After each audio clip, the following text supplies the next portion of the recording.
Bien, ¿nos podría platicar respecto a la noción de paradigma y cuál es su relación con la noción también de modelo educativo? Bueno, la noción de paradigma surge en los años 60 a partir de un texto que fue elaborado por un epistemólogo o teórico de la ciencia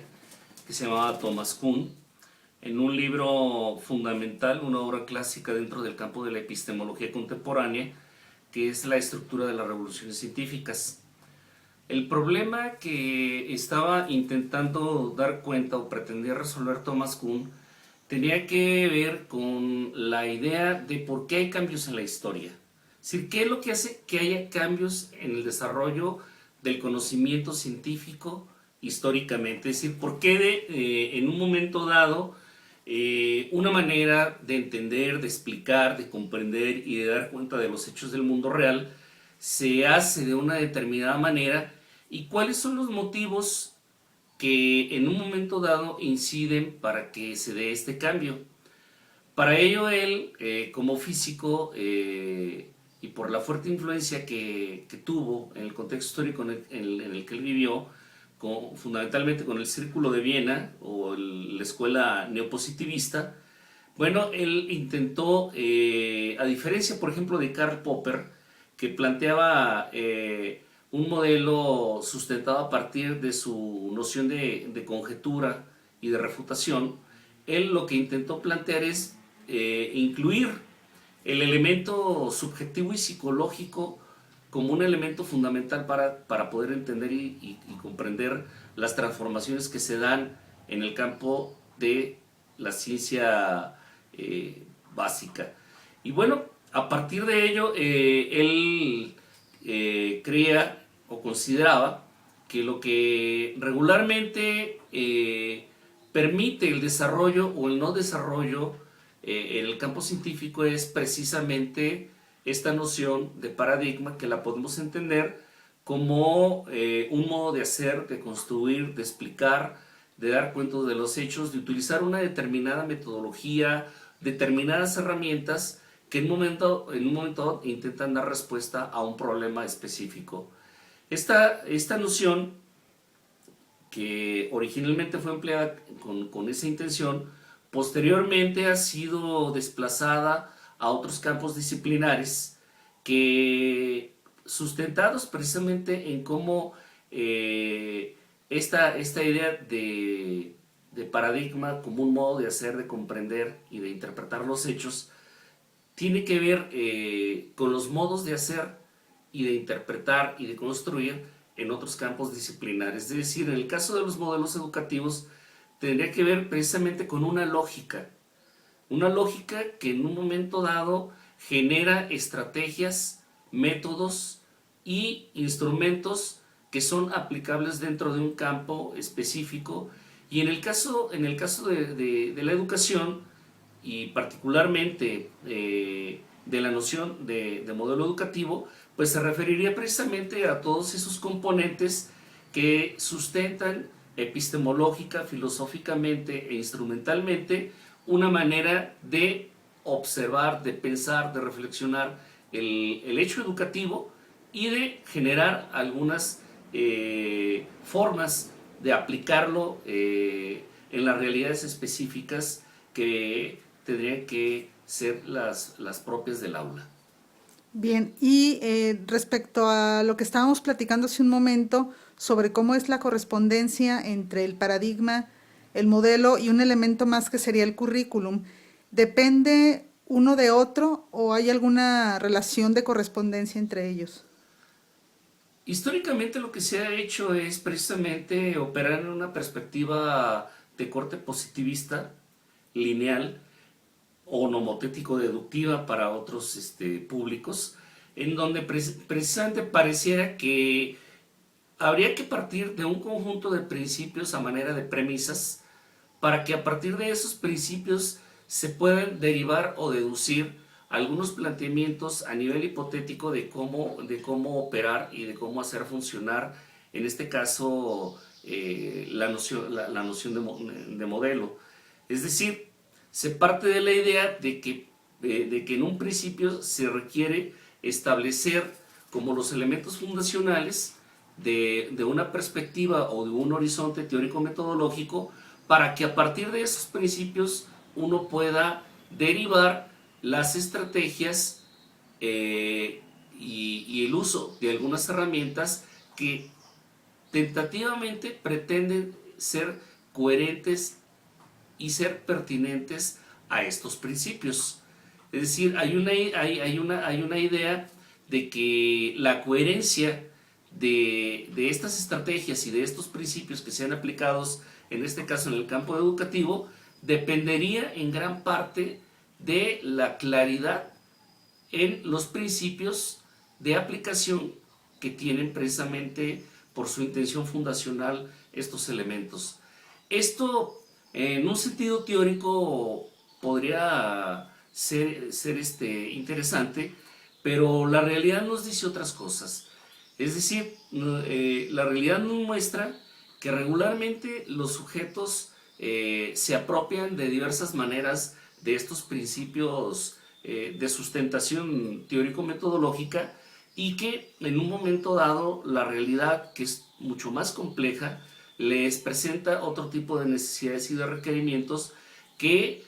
los obligan a no circunscribirse a esos principios y echar como la mirada a otras formas de pensar y de hacer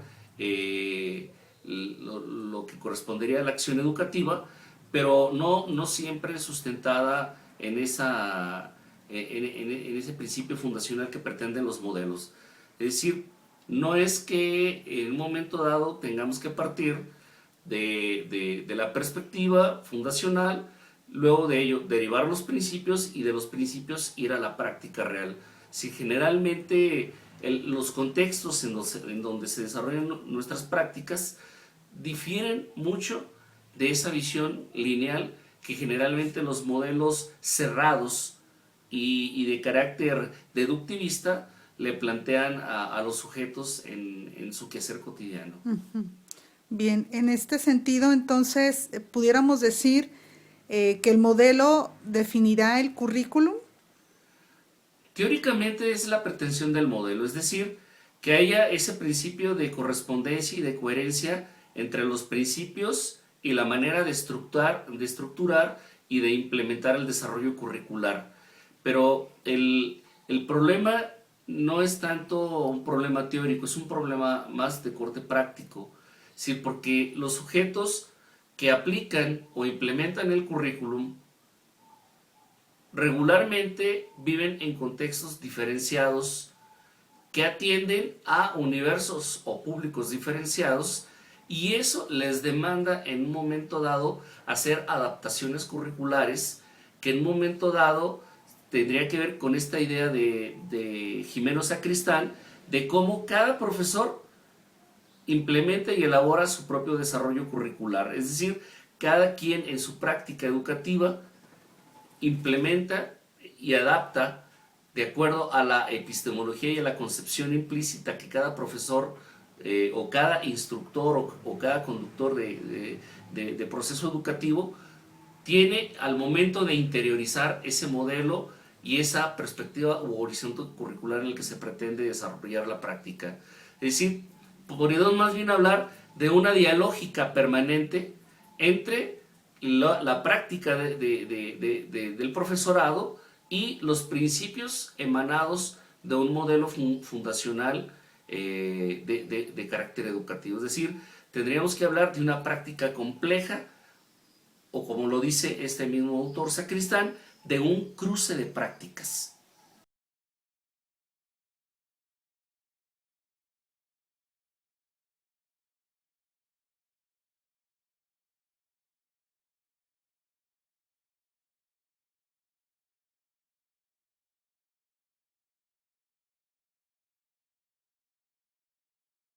De modelo. Yo creo que sí es importante que por lo menos los profesores utilicen esa idea que algunos teóricos europeos han empleado sobre la noción de pensamiento implícito, que tiene que ver con la idea de cómo los profesores, independientemente de la existencia de un modelo o no, de su interiorización o no, independientemente de las perspectivas o las características que éste tenga, tienen un modo o una manera de adaptar y de interiorizar a sus propias prácticas las nociones, los conceptos que en un momento dado tienen en un principio el propósito de orientar la práctica. Es decir, tendría que establecerse un diálogo permanente entre los sujetos reales y concretos que desarrollan prácticas educativas diferenciadas, heterogéneas, en contextos diversificados, interculturales, con las demandas que en un momento dado los modelos plantean a nivel de principios fundacionales. Es decir, tiene que haber un efecto de contrastación permanente entre lo que demandan los planteamientos a nivel de tipos ideales de prácticas y los procesos concretos que los sujetos desarrollan. Es decir, los modelos sí tienen una función orientadora y es muy importante, porque de alguna manera ese carácter teleológico que tiene implícito el modelo es porque precisamente tiene la pretensión de llevar a un lugar determinado el desarrollo de la práctica. Entonces yo creo que sí es importante que por lo menos quienes desarrollen una práctica educativa estén pensando, reflexionando y revisando de modo continuo, de manera crítica, el modelo con el que ellos están pretendiendo orientar el trabajo que implementan en los distintos ámbitos educativos.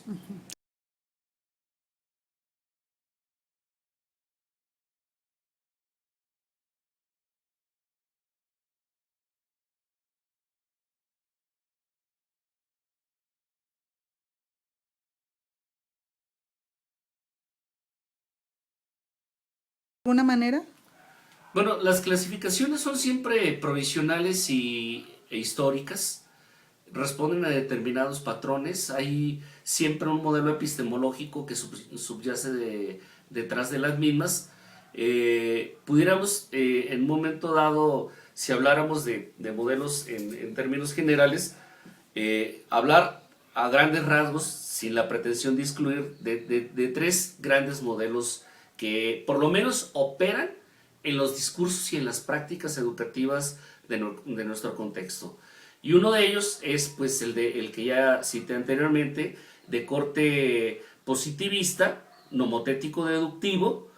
El segundo modelo podría ser un modelo más de corte hermenéutico crítico o dialéctico, como se le ha pretendido llamar, y pudiéramos hablar también incluso de un modelo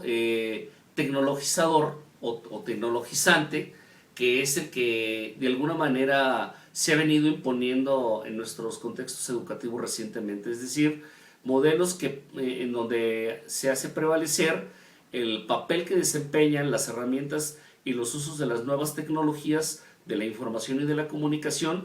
pero ausentes muchas de las veces de una perspectiva fundacional y teórica que lo sustente y que tenga una propuesta pedagógica específica. Digo, recientemente también en ocasiones se ha confundido mucho la idea de modelo con la idea de modalidad, que creo que es una discusión muy importante, porque de repente pareciera que la modalidad, al menos en los usos y en las prácticas de algunos sujetos, fuera el modelo mismo. Es decir, cuando la modalidad es un medio, es una herramienta para operar una perspectiva o un horizonte teórico-metodológico específico, y no es el modelo per se lo que se está en un momento dado operando. Sí es importante que al menos en estas perspectivas, y ya hay quienes han venido haciéndolo, han introducido como un elemento fundamental el aspecto pedagógico y la perspectiva y el horizonte que vendría siendo otorgado y proporcionado por el modelo, que de alguna manera tiene combinaciones de diverso tipo. Es decir, por ejemplo, ahora en el caso de esta última perspectiva, hay quienes han hecho combinaciones muy felices entre tecnologías, constructivismo y modelos humanistas. Y bueno, se ha hablado incluso de perspectivas comunicacionales, pero bueno, difícilmente pudiéramos tener una clasificación definitoria. Más bien lo que tendríamos que pensar es cómo a partir de estos modelos, de estas modalidades y de este abanico de propuestas pedagógico-didácticas que tenemos, podemos integrar un modelo diferente que nos permita seguir conservando el elemento comunicativo, humanista y emancipador que la sociedad en estos días requiere.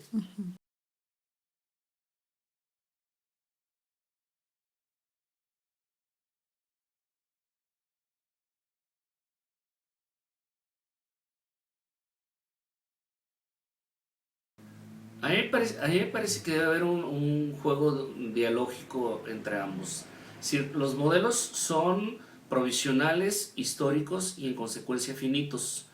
Responden a determinado tipo de necesidades teórico-prácticas que están determinadas por el contexto y el desarrollo mismo de la sociedad. Entonces, habría que, para mi gusto, introducir un tercer elemento que tendría que ver con cuál es la filosofía de la educación o la ética educativa de la que estamos partiendo para pensar en cuáles son los propósitos, los objetivos y las finalidades de educar, como lo diría Edgar Morin, en esta época planetaria o en esta edad planetaria. Es decir, cómo podemos articular una perspectiva que, por un lado, le proporcione a los sujetos los requerimientos, las herramientas teórico-conceptuales y metodológicas que les permitan enfrentar los nuevos problemas y los problemas emergentes que estamos viviendo actualmente. Es decir, casarnos con la idea de un modelo definitivo, absoluto, en esta época, me parece que no, lo único que nos hace es correr el riesgo de su fracaso.